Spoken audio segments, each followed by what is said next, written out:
Boa noite, sejam muito bem-vindos e muito bem-vindas. Eu sou o Júnior Pimentel e você não chegou aqui por acaso. Tem um propósito. Hoje nós estamos na imersão, propósito de vida. Conte a sua história. Nós estamos recebendo pessoas incríveis contando a sua história de vida, a sua história de transformação, a sua história de conquista, a sua história de luta, a sua história de restauração. Nós estamos aprendendo muito. Tem sido um momento especial. Nós estamos desde a manhã e essas histórias, de alguma maneira, elas têm gerado um impacto e têm gerado uma transformação em nossas vidas, em nossos sonhos, em nossos projetos. E nós vamos receber agora mais uma pessoa muito especial, contando a sua história de vida, a sua história de transformação. E a gente sempre nós usamos uma frase aqui, seja bem-vinda, Van. Nós usamos uma frase sempre. A sua história precisa ser conhecida. O mundo precisa conhecer a sua história. O mundo precisa conhecer a sua história de transformação, a sua história de legado, a sua história de restauração, a sua história de milagre. O mundo precisa conhecer. O mundo precisa conhecer a sua história. Então você é muito bem-vindo nesse lugar. Nós vamos receber mais uma palestra conversando com pessoas incríveis, com pessoas extraordinárias, com pessoas que têm feito coisas grandiosas, com pessoas que têm feito coisas maravilhosas. E a história delas, de alguma forma, traz um impacto muito grande na nossa vida, porque são experiências de vida, são experiências de superação, são experiências de conquista, são experiências de realização, são experiências de pessoas que venceram um problema de saúde, de pessoas que venceram alguma espécie de doença, de pessoas que venceram. Seja bem-vinda, Céu. Vamos mandando um aviãozinho, um coraçãozinho, e já a Josi chega e eu vou puxar ela aqui para dentro dessa live. Então, são histórias de transformação, está aqui, minha linda. Já chamar você aqui, Josi. Só um momento. Josi fora. Então, são pessoas que têm uma história incrível, uma história extraordinária. E hoje nós vamos ouvir uma história incrível. Olá! Que produção! Olá, motivo. Você sempre alinhada, sempre bem, meu Tem espetáculo, que sempre estar bem lá, arrumada, maquiada. Sempre eu estou lhe tem acompanhando aí que, nos stories, compartilhando a tem que sua. estar, porque senão meu amigo aí todo alinhado de terno, eu falei, não posso chegar lá de qualquer jeito, não posso. Isso é inaceitável. Então vamos fazer o seguinte, vamos pedir para o pessoal compartilhar a live e dar o coraçãozinho. Vamos compartilhar aqui, aí eu faço a introdução e aí eu passo para ti aqui. Deixa eu enviar para mais umas pessoas aqui, Vamos porque sim, a com tua certeza. Já estou história. enviando aqui. Eu não sei se as pessoas que chegaram aqui 7 horas não me viram e foram embora, mas já estou mandando um aviãozinho aqui para todo mundo, para o pessoal não fugir.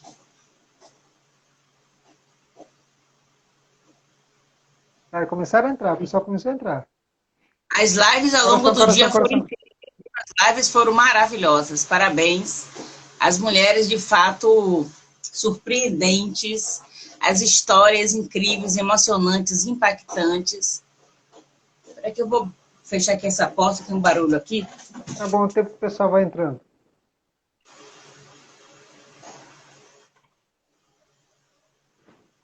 Passa muito rápido o tempo. Sejam todas bem-vindos, sejam todos bem-vindos, vocês estão chegando. Nós estamos numa imersão sobre propósito de vida. E tem trazido pessoas que têm contado a sua transformação de forma extraordinária. E agora nós vamos receber uma pessoa que para mim é uma pessoa muito especial, uma pessoa que eu conectei a ela, uma pessoa que tem uma história de vida e transformação diferenciada. Eu já conheço parte da história, mas eu acho que hoje nós vamos aprender muita coisa, vamos conhecer um pouco mais de quem é Josi Flora e do grande mover que ela tem feito já tem executado, quem ela é, o que ela faz, qual são a sua experiência de vida que você pode compartilhar conosco. Eu quero passar para você, Josi, se apresente e depois você está livre para contar a sua história. E a gente vai conversando. Primeiramente, olho Qualquer coisa. vermelho, porque eu usei maquiagem à noite. Sempre que eu ouso usar maquiagem à noite, os olhos geralmente ficam assim vermelhos. Então, eu sou Josi Flora, sou baiana. Eu digo que nasci na Bahia por acidente, mas sou baiano. Sou casada, sou mãe de um general maravilhoso, o Victor. Eu sempre digo que eu estou criando meu filho para ser o melhor homem do mundo. Eu quero que ele seja melhor que Salomão. Meu projeto é esse. E eu sei que será. E a minha história de vida ela é baseada muito em... Ele acabou de entrar aí, meu filho, Victor. A minha história de vida, meu amigo JR, meu amigo, fica aí até o final. Tu vai dar risada, tu vai chorar, mas fica aí. A minha história de vida ela é baseada em muito querer. Eu digo para você que, boa noite, meu amigo, seja muito bem-vindo. Envia esse aviãozinho dessa minha live aí para mais pessoas. Minha amiga Fran, essa mulher maravilhosa, mulher do Senhor, mulher do reino. Sejam todos muito bem-vindas e bem-vindos. Eu digo que a minha história, ela é baseada em muito querer. Minha avó sempre falava assim, cuidado com essa menina, Fátima, essa menina é diferente. Essa menina é diferente. Minha avó cismava em falar que eu era diferente. Porque eu era diferente. Desde pequena, eu tinha algo dentro de mim que fervia e me diferenciava.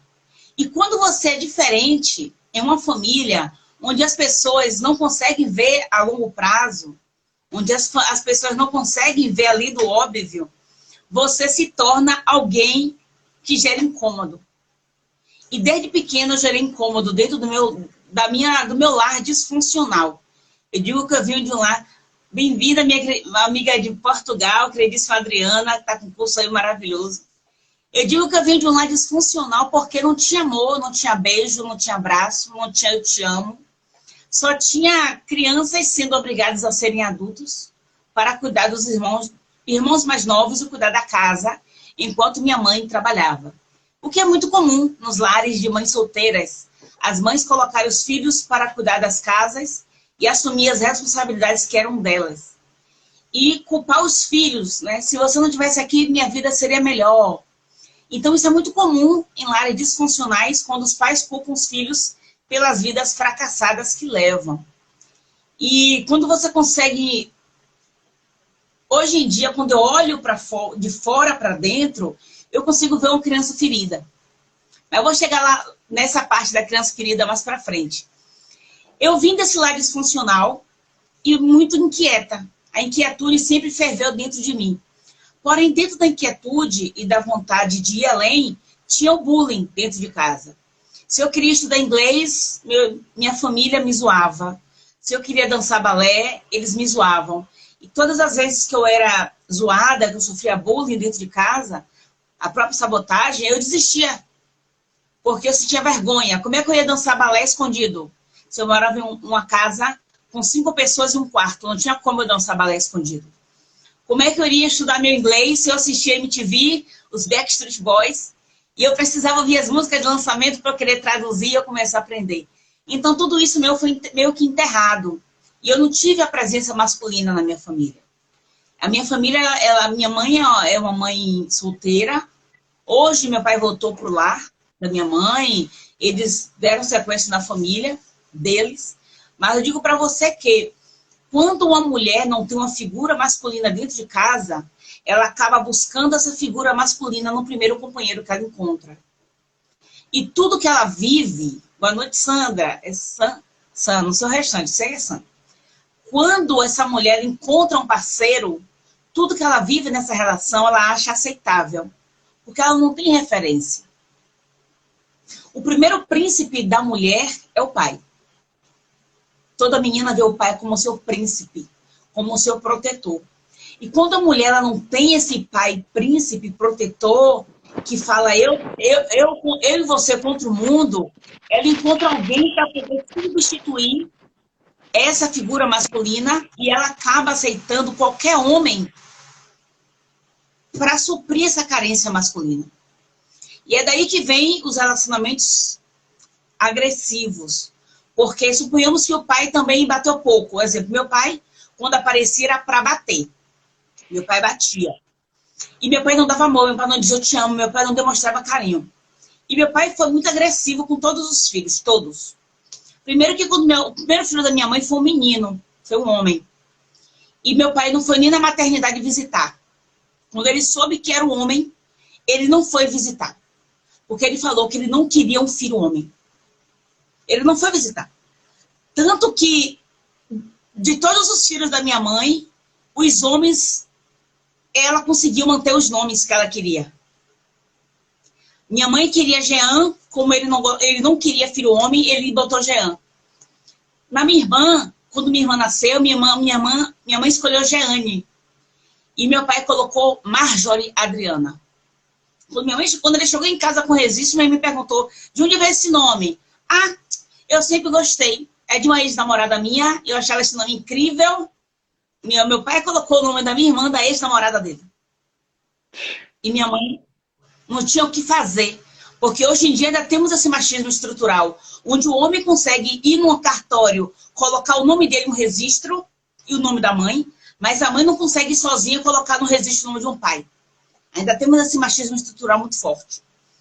E aí meu pai colocou o nome da menina, e aí depois veio ele colocou um outro nome que eu não uso mais, que eu não tenho identidade com esse nome.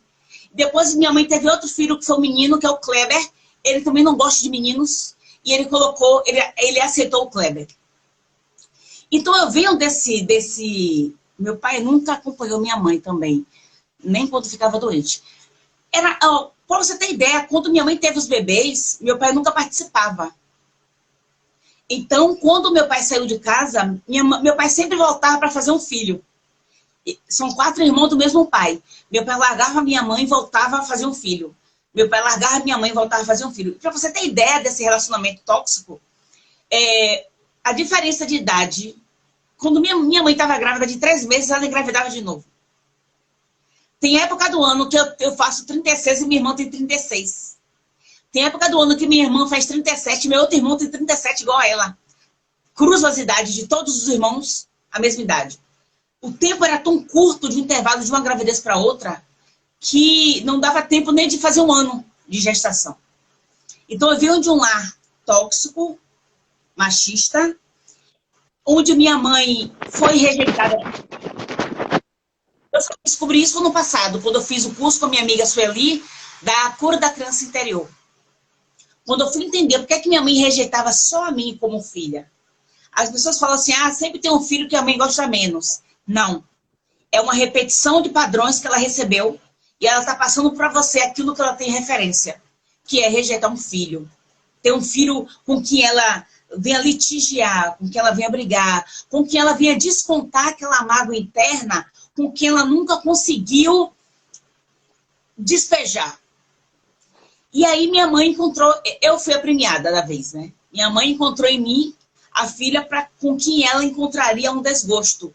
E ela buscou um padrão. Minha mãe é a penúltima filha do casamento da minha avó. E minha mãe foi a filha rejeitada. Então, como minha mãe foi uma filha rejeitada e foi a penúltima, eu sou a penúltima filha e minha mãe rejeitou a mim também emocionalmente. Para você ter ideia, eu fugi de casa com 15 anos, fiquei de casa em casa vários dias, sem ter suicídio, e aí eu fui para casa de uma amiga da minha mãe, e quando minha mãe descobriu que eu estava na casa dessa minha amiga ligou para minha mãe, porque minha mãe é evangélica, e falou que ela precisava me buscar, porque não tinha como eu ficar lá, eu era menor de idade. E minha mãe falou, da próxima vez vá para mais longe, para eu não ter que te buscar. Então, a partir dali, já comecei a entender, eu estou sozinha, eu preciso criar em mim um caminho para que eu saia de casa.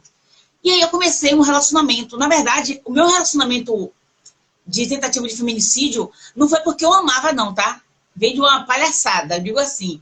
Eu gostava de um rapaz onde minha avó morava, e eu queria muito namorar com esse rapaz. E minha mãe não queria que eu namorasse com ele. E a minha mãe falou o seguinte, ou seja, uma repetição de padrões. Minha mãe também gostava do meu pai, e minha avó não deixou minha mãe namorar com meu pai. Minha mãe namorou escondido. Só que minha mãe ainda fez pior. Eu falei assim, olha, Aí eu falei assim, ela não quer que eu namore com esse carinha, então eu vou fazer o seguinte, eu vou pegar o pior cara que tiver aqui da cidade, aqui no bairro, vou namorar com esse pior cara, porque com certeza ela não vai querer que eu fique com ele. Deu merda. Ela até rejeitou no início, mas ela aceitou. Mas eu não amava essa pessoa. Eu fiquei com essa pessoa por interesses secundários e acabei ficando com essa pessoa. E quando eu comecei a ver os sinais do relacionamento abusivo, eu já comecei a pensar assim, como é que eu largo esse cara? Como é que eu largo? E aí veio a baixa autoestima.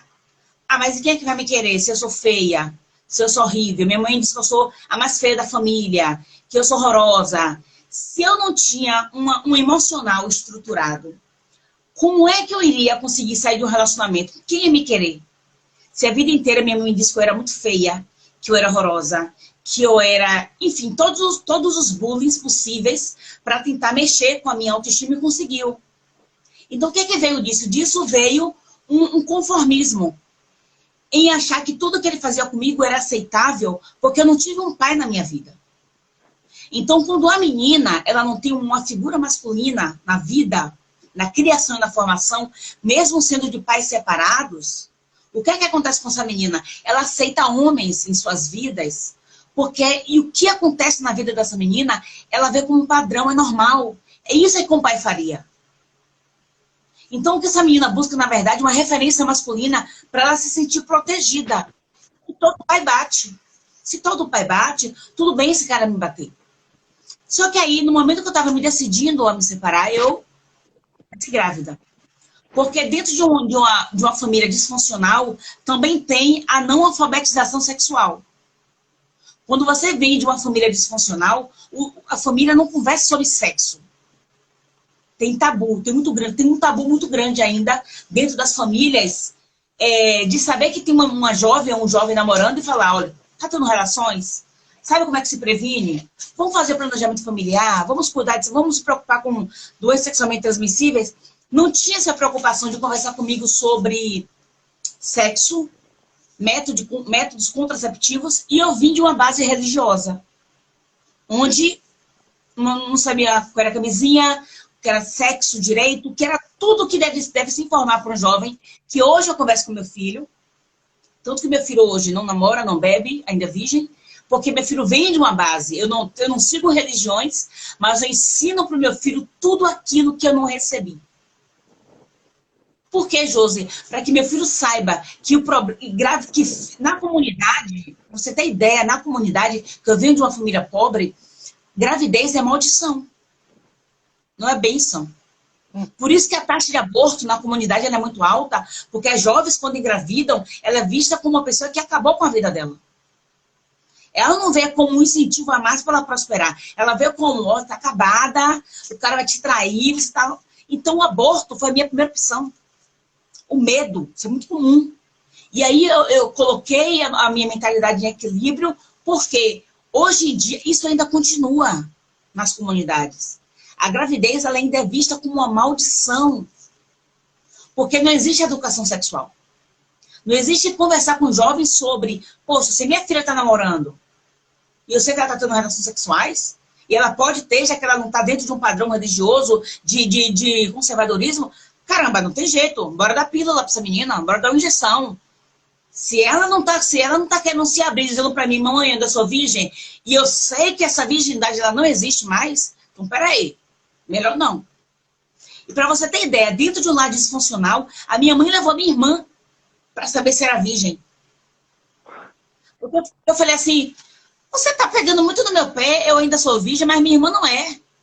E aí ela começou com aquele vômito de agressividade. Ah, você tem inveja da sua irmã é mais bonita, sua irmã é mais incrível. E eu vou levar sua irmã agora no médico para provar na sua cara que você é invejosa. E quando eu chegar aqui, você vai sair da minha casa.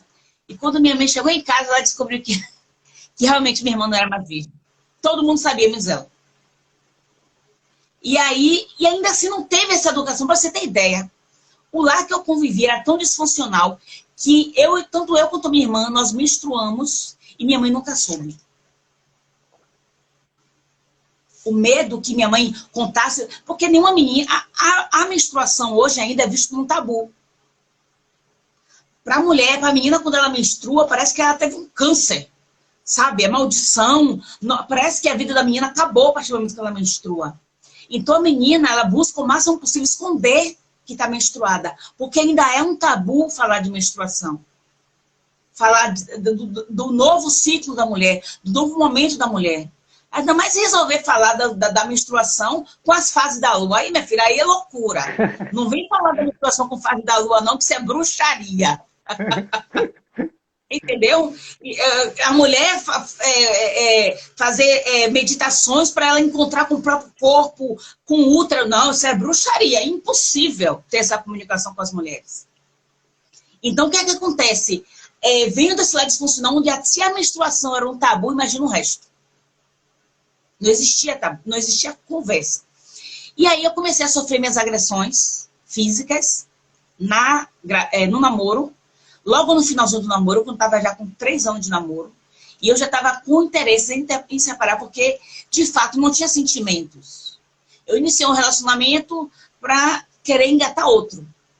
Minha mãe não permitia, acabou que... Mas aí, quando eu cheguei no nível que eu falei assim, ele é muito diferente de mim, é muito distante, destoa muito, ele não gosta de estudar, ele gosta de uns estilos de música muito difícil, palavrões, é semi-analfabeto... Desculpa, essa missão é minha. Eu não quero esse cara na minha vida. Começou a chegar um momento de eu ter vergonha de estar com ele, porque ele não tinha ambições. Eu sou uma pessoa muito ambiciosa. Eu não tenho ganância, eu tenho ambições. E aí o seguinte, ela falou que ainda é tabu falar sobre sexo, sobre menstruação, e não é o papel do colégio falar, é o papel dos pais. E hoje em dia você ainda vê os pais arrotando, dizendo que o filho faz colégio pela manhã, à tarde inglês, judô. O filho faz tanta coisa, mas não fala do que está sendo construído com esse filho. Eu vim desse lar. Então, quando eu passei a entender que o lar que eu vim, o homem que eu estava namorando, eu falei, cara, eu não quero mais não. E aí eu descobri que eu estava grávida com 18 anos. Engravidei com 18 anos. E aí eu falei assim, ok, temos um assunto grande para resolver. Inicialmente, meu pensamento foi um aborto. E aí, minha mãe falou assim, olha, não dá sequência nesse seu pensamento, porque eu vou deixar você ficar aqui. Se você desistir, você pode morar comigo e depois você decide o que é que faz da vida. Eu falei, nossa, que bom, primeiro apoio da minha vida. Quando eu fiz 4 meses de gestação, que ela percebeu que eu já tinha desistido desse processo, ela falou, hora de você ir embora. Aí eu falei, mas você tinha prometido o quê? Me dar um apoio? Não. Eu queria que você não fizesse uma burrice, mas aqui você não fica. E aí eu fui morar com esse cara. Eu apanhei minha gravidez inteira. Do primeiro mês até o 7º mês. Todos os dias, ininterruptamente. Ele chegava em casa bêbado. Quando não estava bêbado, ele tem um problema de raiva muito grande. Ele sempre foi muito explosivo. Ele já tinha sido expulso de vários colégios, brigas na rua. Como é que seria diferente em casa?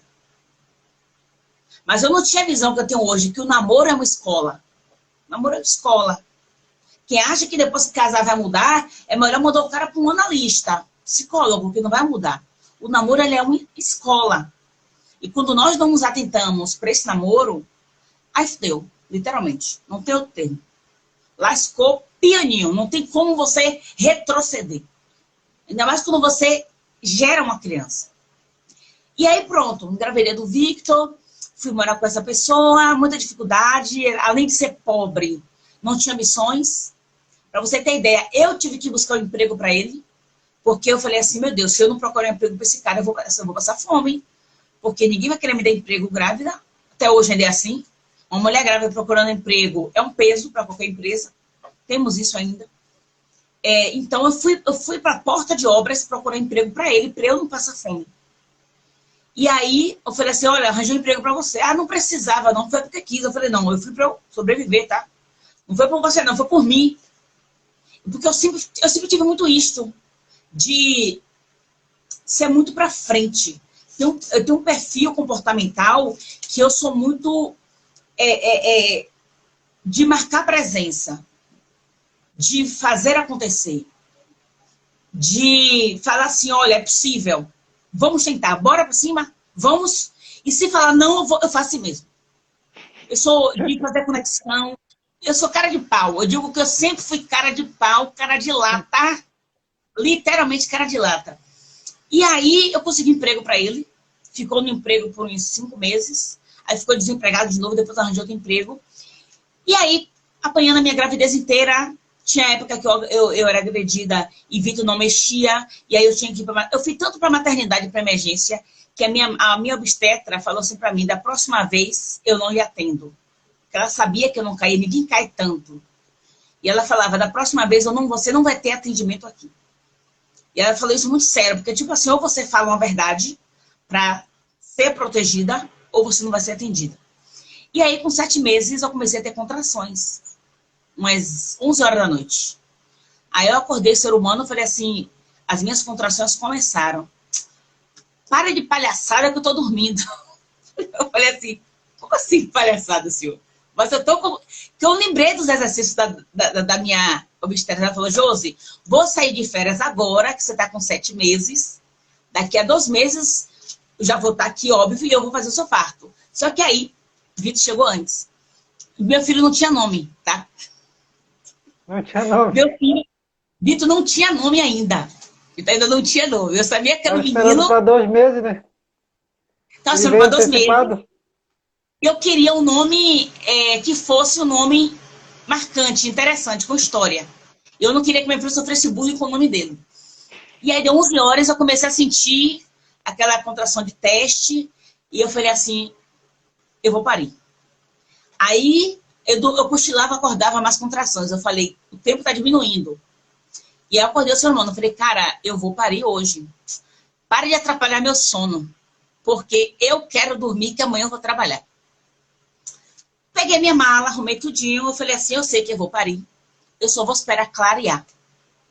Assim que clarear um pouco, que as contrações começaram a ficar muito curtas, eu falei, eu não vou poder ter esse bebê aqui. Preciso ter o bebê na maternidade. E aí eu arrumei minhas coisas, fechei a porta e subi as escadas. Bati na porta da minha mãe. Falei, minha mãe, eu vou ter esse bebê. Hoje, ela falou, a sua barriga desceu toda. Então faz assim, ó. Cadê o dinheiro do táxi? Eu falei, não tenho, ele tá dormindo, eu não vou acordar ele, porque ele falou que não era para incomodar, então eu vou ter que dar um jeito. Ela falou, se quiser eu pago um ônibus. Desse jeito. Se quiser, eu pago um ônibus.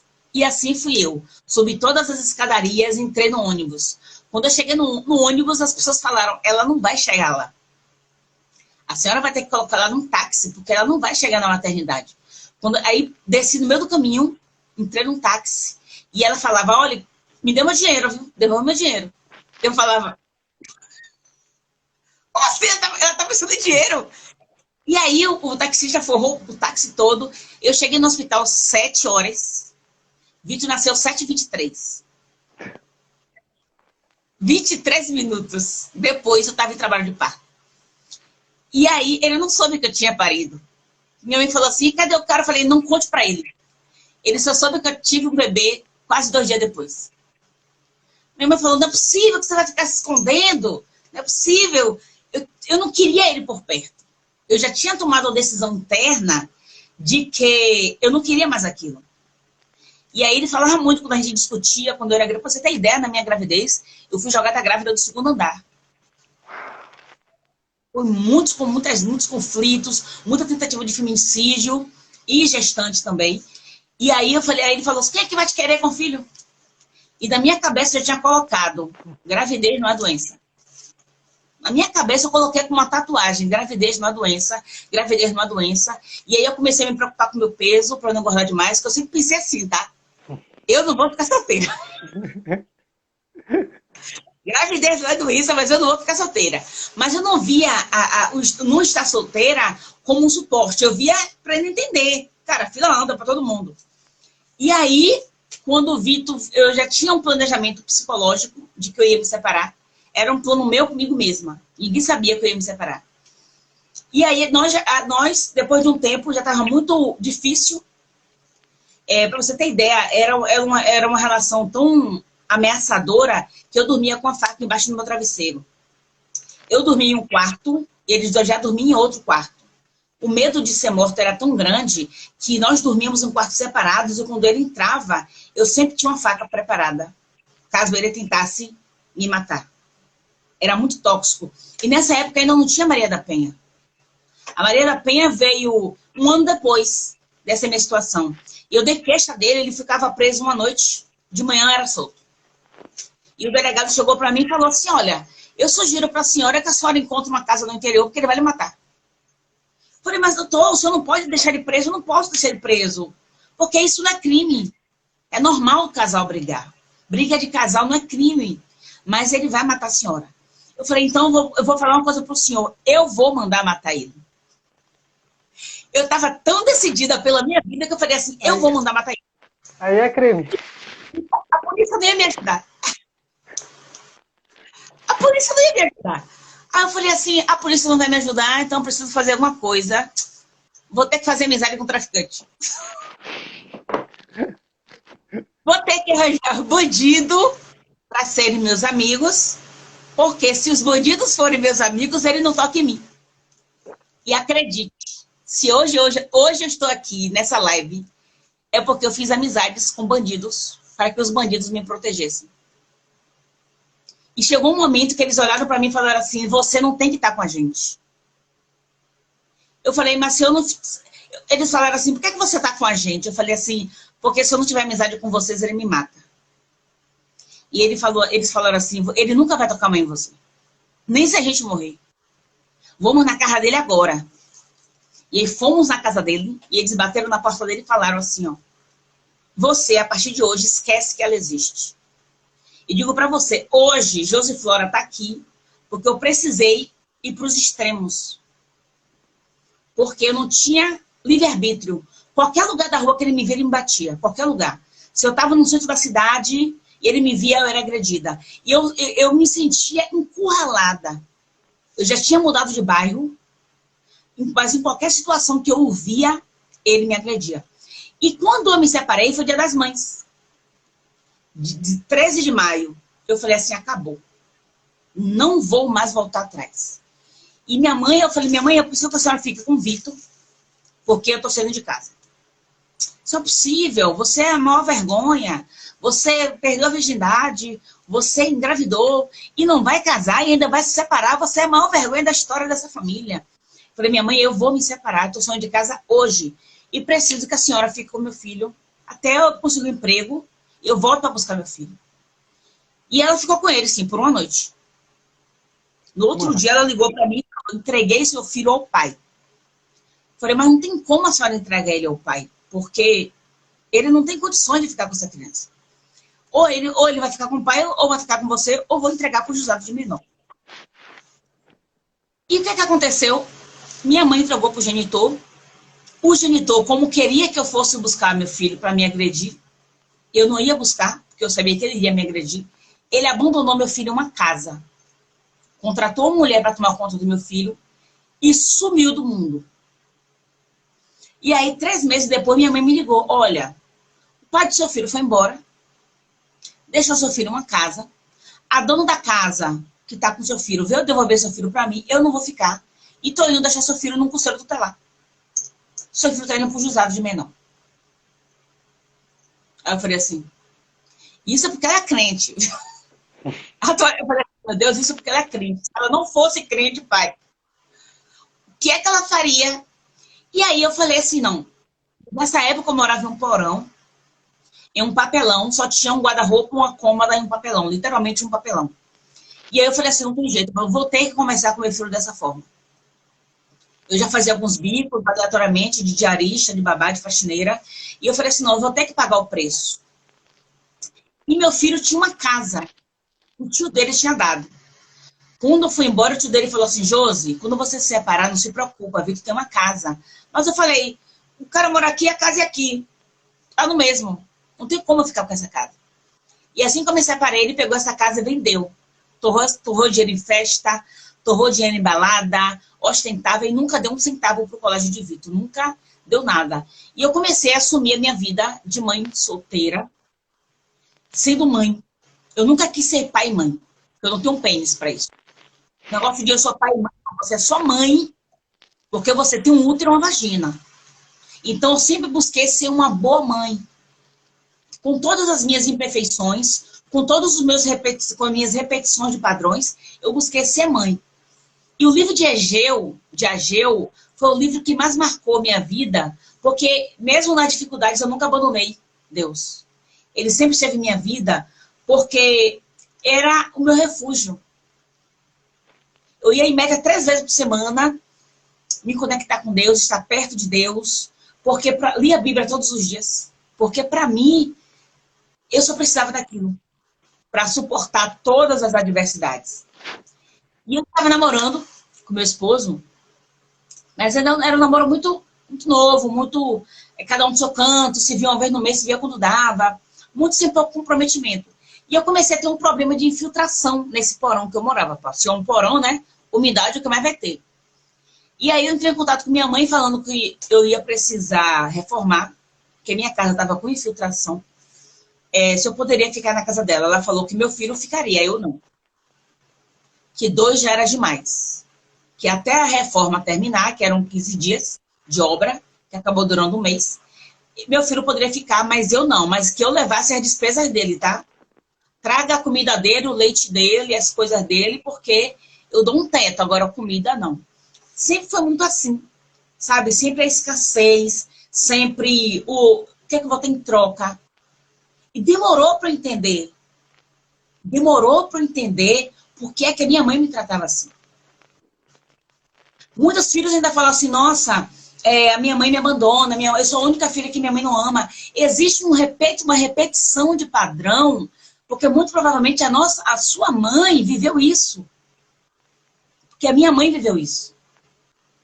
E eu só descobri isso quando eu fiz o curso com a Sueli, da cura da criança interior, e eu fui fazer um mapeamento da minha mãe. E eu vi que a minha avó passou por isso, a minha mãe passou por isso, ela jogou para mim. E conversando com meu filho recentemente, eu falei para Vitor, isso acabou. Eu decidi quebrar isso, porque você não vai perpetuar esse legado. Porque isso não é legado, isso é uma maldição. E dentro das minhas imperfeições, porque eu tinha dentro do que eu não tinha de um padrão familiar. E o livro de Egeu 2:9 diz, a glória da segunda casa vai ser maior que a primeira. E eu digo para você que o tempo de Deus, cara, o tempo de Deus era surreal. O tempo de Deus, quando você faz a sua parte, você consegue ver essa glória. E recentemente, não é que nós devamos nos glorificar da merda que o outro tá com, da desgraça do outro. Mas é impossível você não ver a glória da desgraça do outro que fez o mal para você. Porque Deus te honra. Deus honra. Quando você sabe que você é filha de Deus, você fala, que tempo é? É no tempo de Deus. Deus é o Deus do impossível. O possível eu faço. Se está no meu controle fazer o possível, eu vou aplicar Ageu 2:9, que a glória da segunda casa vai ser maior que a primeira. Tudo que eu perco hoje, eu entendo. O que virá depois vai ser melhor.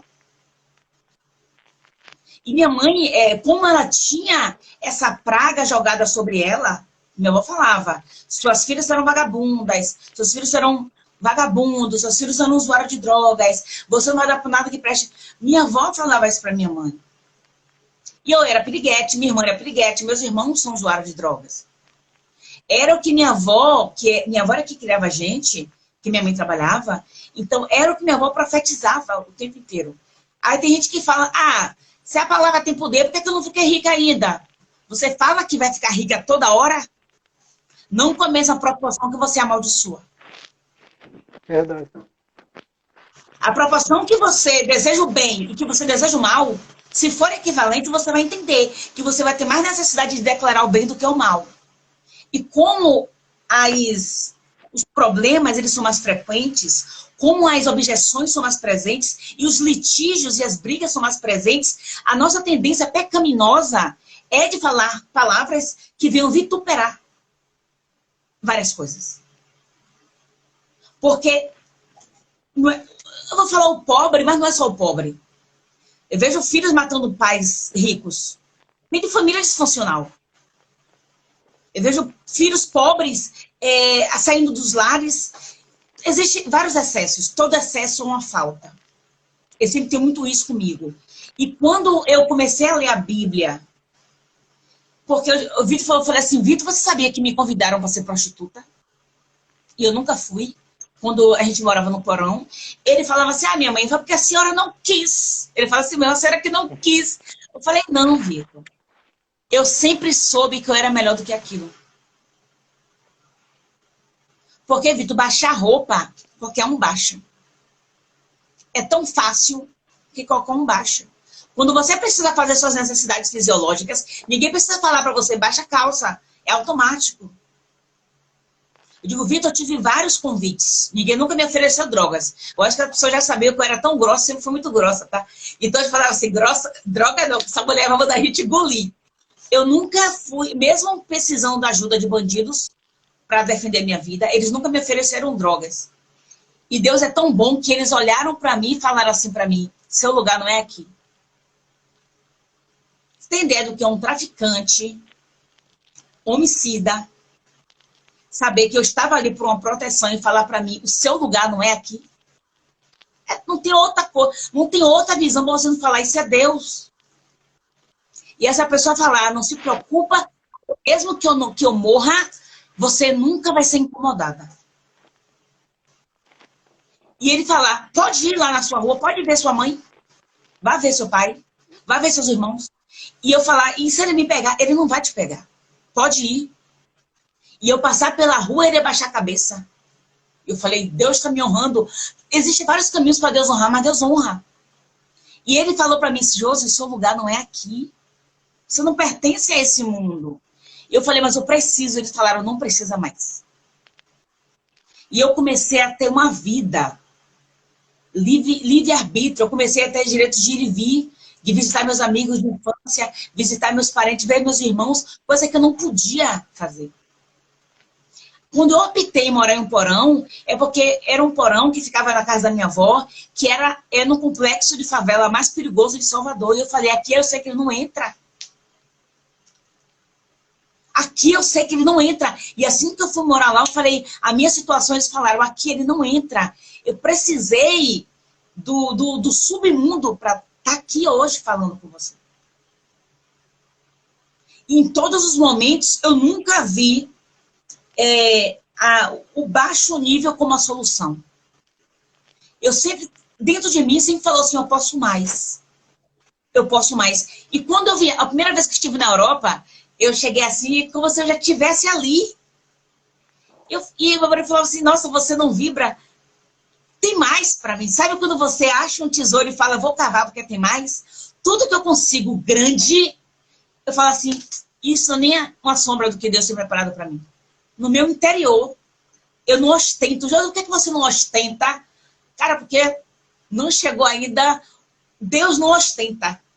Quando Jesus foi tentado pelo diabo, lá no monte, ele falou, meu pai é dono do ouro e da prata, eu não preciso disso.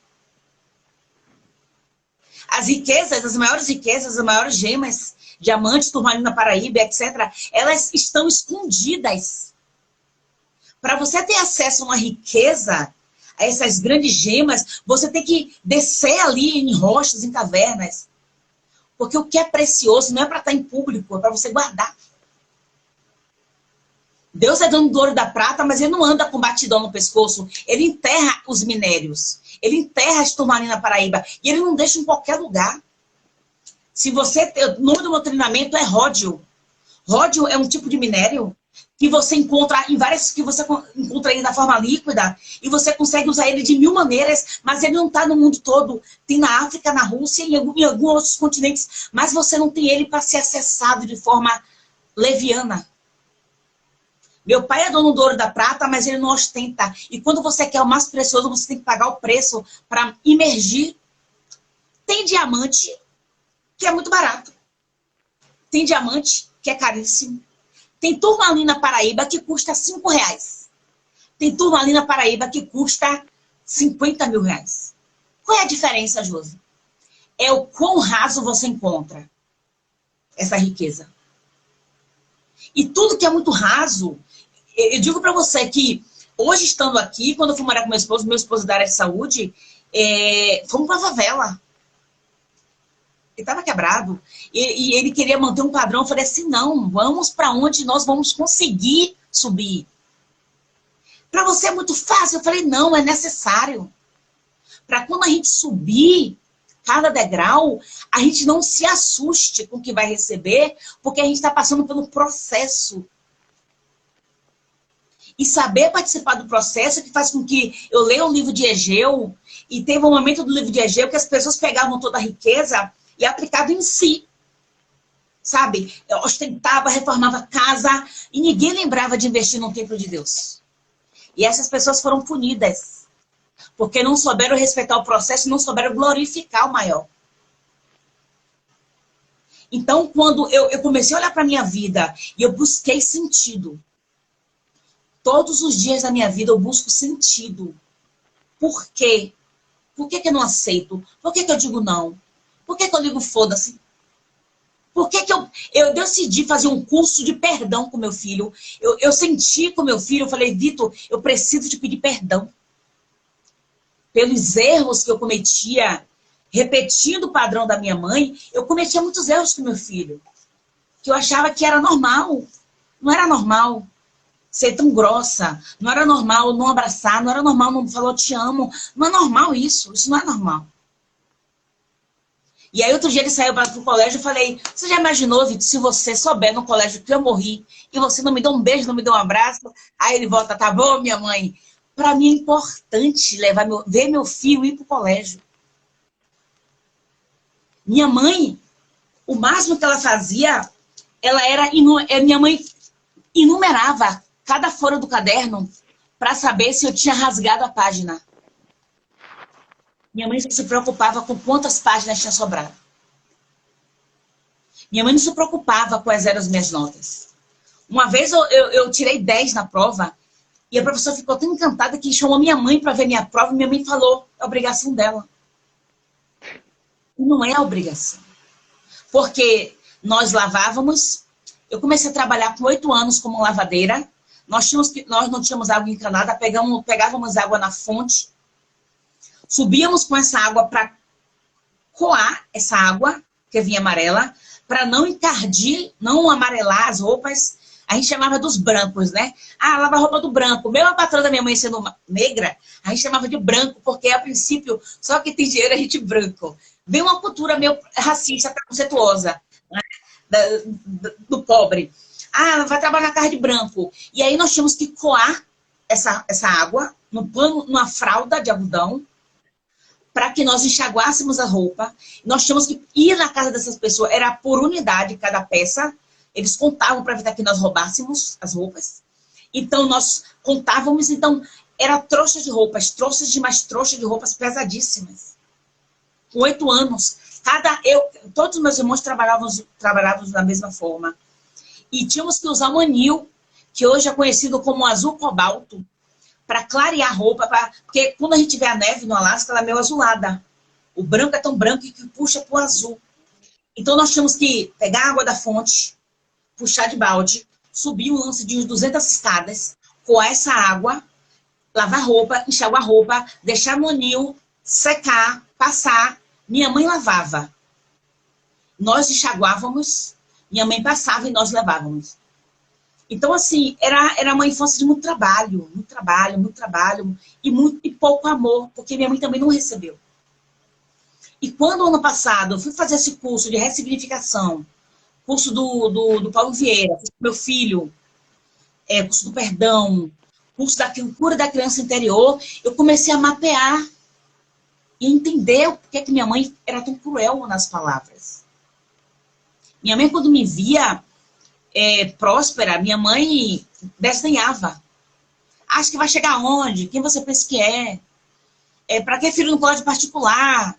Esse filho não tem futuro. E ela, percebendo que não conseguia mais me atingir, ela tentou atingir meu filho com palavras duras. Bota esse menino no colégio público. Para que essa frescura? Não sei, para que tanto dinheiro se esse dinheiro não vai entrar no céu?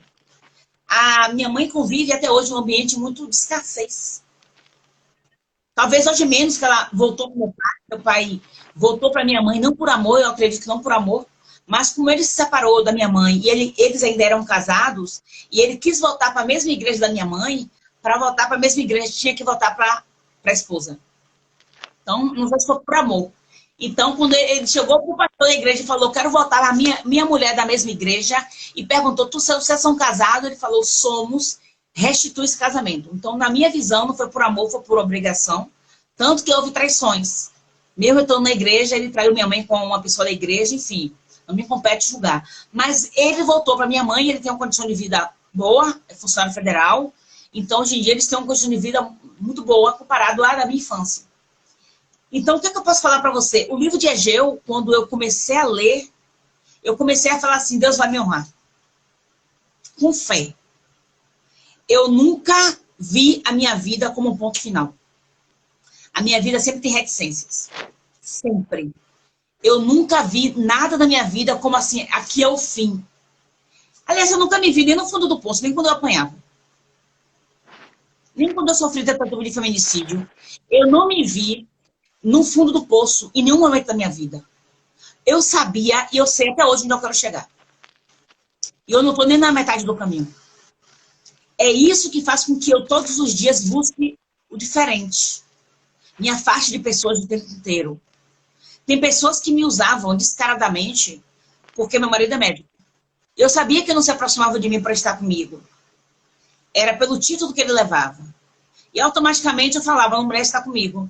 Eu sou imagem e semelhança do Criador. Depois que eu descobri Gênesis 1:26, lascou, tá? O negócio ficou estreito. Depois que eu descobri Gênesis 1:26, meu irmão, meu marido fala, ela é imagem e semelhança do Criador. Eu digo, sou. E não aceito menos do que isso. Acredite, 90% das minhas amizades estão na internet. Eu não me sinto sozinha. Porque as pessoas que estavam perto de mim, elas não queriam estar perto de mim, elas queriam tirar proveito. De vir para minha casa, de usufruir da minha casa, de ter consulta de graça, cirurgia de graça, fazer favores para as pessoas de graça. E quando eu comecei a entender, Deus nunca se permitiu ser usado. Jesus não fazia milagre para qualquer um. Ele examinava o coração. Então, quem sou eu para não examinar também? Algumas pessoas pedem coisas para Deus. Ah, mas Deus não me ouve. Deus ele examina o coração. Tá teu coração aí. É sincero? O que você quer? É só para você? Ou tem mais pessoas que serão beneficiadas? O que você quer? Ganância interna para o seu crescimento pessoal? Ou você quer que mais pessoas colham disto? Porque se não for, papai, esquece. Vai ficar cansando o seu joelho. E a prostituição bíblica, ela é imoral. É visível ver pessoas que falam de Deus de uma forma tão superficial que você não vê profundidade. Mas o pastor, recentemente eu tive vontade de entregar a canalice de uma pessoa, mas aí eu ouvi a palavra de um profeta. Chamo de profeta, né? De um pastor da internet que ele falou assim, a sua boca não deve ser usada para derrubar ninguém. Deixe isso que Deus resolve. Mas era tão explícito a canalice da pessoa, mas quando o pastor falou, a minha boca não deve ser usada para derrubar ninguém, entregue isso nas mãos de Deus. Porque quando o profeta Jonatas veio conversar com Davi, ele contou a parábola, Senhor, 2 homens, um tem uma ovelha, outro tem 4, o homem na beira da estrada veio pedir ajuda para comer, o cara que tinha 500 ovelhas, não quis dar dele, pegou que só tinha uma e deu pro andarilho. E ele falou, mande matar esse homem. Quem é esse homem? Você! Você é esse homem, esse egoísta. Então, quando ele falou assim, a sua boca não deve ser usada para derrubar ninguém, eu não posso mais derrubar ninguém. Eu estava deixando que pessoas escarnecessem de mim. E eu falava, deixa pra lá, não pode. Porque a Bíblia diz que nós não devemos andar com escarnecedores. Imagina andar com quem escarnece da gente. Pode até ser uma ovelha ferida, mas a cura dessa ovelha não vai ter que ser minha. Eu vou orar por ela, mas eu não vou permitir que essa pessoa escarneça de mim. Porque a Bíblia diz que eu não devo andar com os escarnecedores. Então, por ela, minha parte vai ser em oração. Mas eu não posso aceitar receber menos do que aquilo que meu pai daria. Porque todos os dias eu converso com Deus e eu escuto Deus falando comigo. Meu plano é ir embora do Brasil. E esse plano era para 2019. Aí eu comecei a ouvir falar do Covid. Não, era ano passado esse plano. Aí eu comecei a ouvir falar do Covid. Aí eu falei assim, nossa, tá na hora de dar uma freada. Vamos estudar outras línguas para ter outras possibilidades. Mas eu nunca tinha perguntado para Deus, é a hora? Eu nunca tinha perguntado para Deus se era a hora. E tudo que eu converso com Deus, eu pergunto, pai, você acha que é a hora? E eu espero ele responder para mim. Isso eu tenho uma concepção de que eu faço o cheque, mas quem assina é Deus. E quando eu comecei a pedir autorização a Deus, o senhor acha que está na hora? O senhor acha que eu devo? Ele responde, eu sempre digo que aqui é meu Wi-Fi. Se eu quiser me conectar, o Wi-Fi está aqui. Eu só preciso abrir, porque não tem nem senha. E todos os dias, quando eu leio o livro de Egeu, eu fico pegando mensagens e aplicando para mim, eu busco ser menos arrogante que o dia anterior. Eu busco compreender e julgar menos. Porque dentro do meu relacionamento de tentativa de feminicídio, eu sou uma sobrevivente, eu não sou vítima. A diferença de sobrevivente para vítima é que a vítima, ela está presa junto com o agressor. Ela acaba se nivelando, porque a vítima, ela não perdoa. A vítima não segue. A vítima tem acho que é a síndrome do Estocolmo, acho que é a síndrome, onde a vítima se encanta até pelo agressor. Eu sou uma sobrevivente. Porque a agressão é dele, não é minha. E quando eu digo pra você, que o marido falou assim, ser seu ex deve ser a pior desgraça da vida. Olha o que aconteceu. A casa do meu filho, que o genitor vendeu. Lembra dessa história que eu contei logo no comecinho? Meu filho tinha uma casa e o genitor vendeu. Olha essa história. É o tempo de Deus. Espera e confia. Recentemente, entrou uma guerra, ele com o irmão. Isso meu irmão me liga para falar da vida dele. Irmã, eu tenho que te contar isso. Eu falo, a vida dos outros não me interessa. Irmã, mas isso eu tenho que te contar. O genitor de Vitor tá com uma briga com a casa que ele mora. Porque quando ele vendeu a casa de Vitor, a casa que nós morávamos, a mãe deu para ele. E nós morávamos nessa casa. E tinha aquela casa lá embaixo, 2 quartos, sala, cozinha, banheiro, ponto de laje. Um puta no terreno. E ele vendeu na arrogância, queria ser o barão. Eu fiquei muito magoada. Falei, meu Deus, a casa do menino, como é que faz isso? O tempo de Deus. O tempo de Deus, ele é maravilhoso. Recentemente, ele teve uma briga muito grande com o irmão para a divisão dessa casa que eu morava antigamente. Deu até polícia.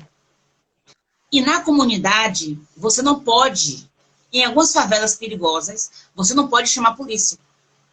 Você tem que pedir ajuda ao traficante. Ao traficante que te ajuda. Porque se você pedir polícia para entrar, para te ajudar, cara, tu tá lascado. E ele chamou a polícia para resolver o problema de litígio com a casa. O que é que aconteceu? Os traficantes souberam.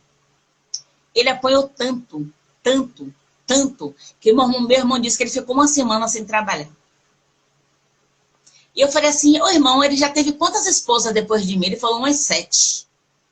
Eu falei, nossa, cada dia da semana que ele ficou sem trabalhar foi uma mulher que ele bateu. Deus está honrando. Bora que tem mais. Sabe, meu irmão falou assim, rapaz, tu é miserável demais. Eu falei, não sou eu não fiz nada. E lembra aquela casa que ele vendeu? A casa que era de Vitor? Eu falei, lembro, tem o que aquilo? Cara, aquela casa, já que ele vendeu, a mãe dele agora tá querendo a casa que ele mora. Ele teve que morar de aluguel porque a mãe pediu a casa para dividir para as irmãs. Porque disse que já que ele vendeu a casa então que seria dele. E já que ele vendeu, agora ele tá sem casa. Foi morar de aluguel. E aí eu falo assim, nossa, Vitor tá com 17 anos, isso aconteceu, Vitor tinha um ano e meio, mais ou 2 anos, mais ou menos, 2 anos. Demoraram 15 anos, mas é no tempo de Deus. Não importa o tempo. Deus, ele vai honrar. Olha com quantos anos Sarai virou Sara para ser mãe. O tempo de Deus, se nós estivermos fazendo a nossa parte, todos os dias, como se Jesus voltasse hoje. Se Jesus voltasse hoje, o que é que eu fiz? Eu sempre acordo dessa forma. Se Jesus voltasse hoje, o que é que eu fiz? Para ser salva hoje. Porque ele voltou hoje. Ele vai me jogar por hoje. Porque ele já morreu pelos meus pecados. Ele vai me julgar pelo hoje. E quando eu leio o livro de Egeu e vejo como essas pessoas falharam, por se desviarem, por buscarem a ganância, por pegar a primeira parte para si e não glorificar o Pai. Quando eu percebo que essas pessoas, elas se desvincularam do amor de Deus. Eu pergunto assim, minha mãe, por que a senhora acorda tão feliz? Olha que você vê, ele fala de uma maneira muito assustada. Queria saber onde é que vem tanta alegria. Eu falo, Vitor, eu sou amada. E quando eu percebo que eu tô triste, eu lembro que eu sou amada. Eu sempre vou lembrar que eu sou amada. Todos os dias. Quando eu durmo, quando eu acordo. Eu começo a olhar para mim com curiosidade.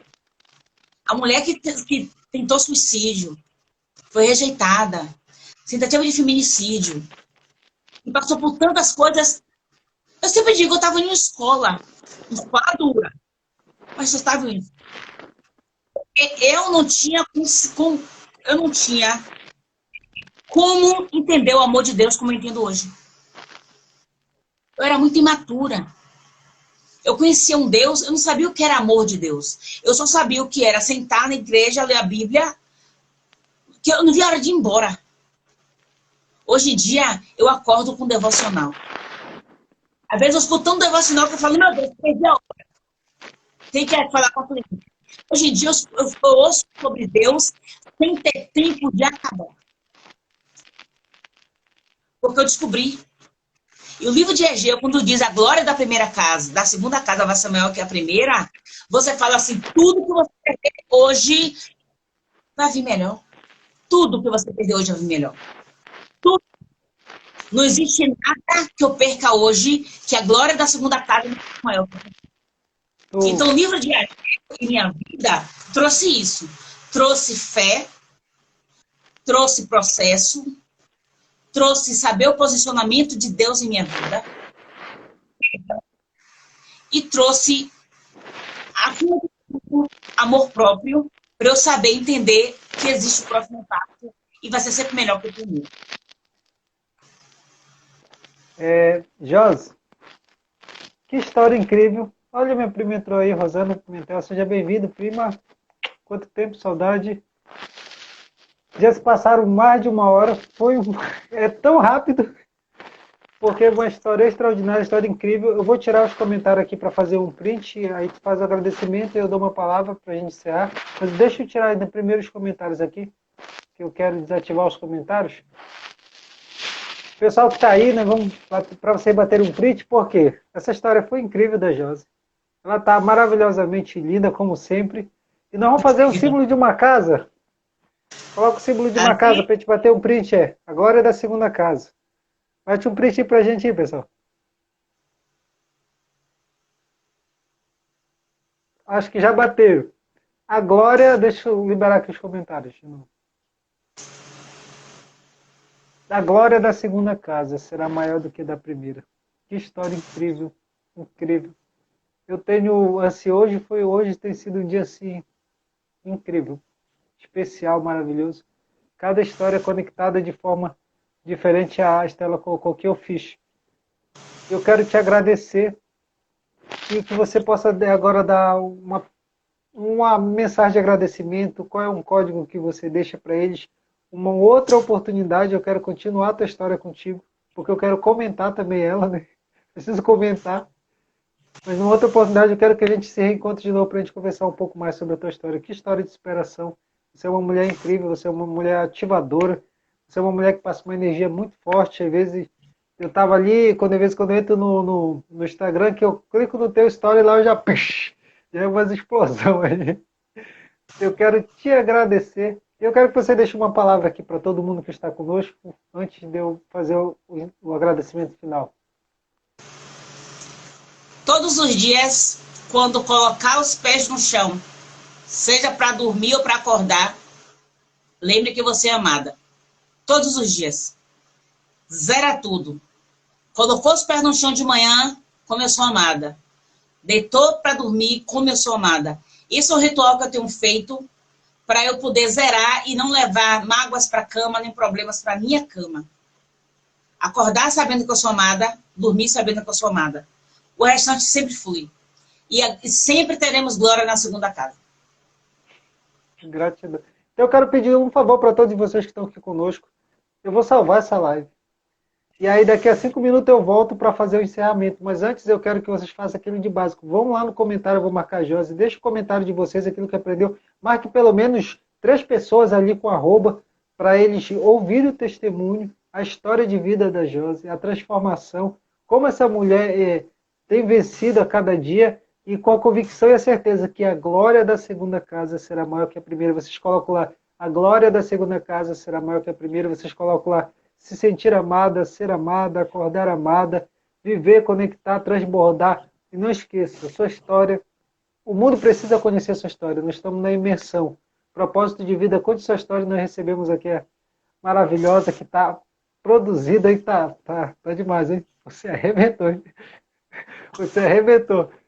Tá demais, então eu vou salvar aqui, aí daqui a 5 minutos eu volto. Meu amigo já está aqui, ele já me mandou mensagem no privado. Nós vamos fazer um momento de louvor, ele vai cantar alguns hinos, alguns louvores, e depois eu vou trazer a última, que seria a última palavra do dia, que eu vou falar sobre Lázaro, sobre a ressurreição de Lázaro, quando Jesus disse para ele, sai, vem para fora. E é aquela história de transformação e ressurreição. Eu quero te convidar a todos vocês a estarem comigo na última live. Gratidão, Josi. Obrigado. Você é muito especial. Tchau, tchau.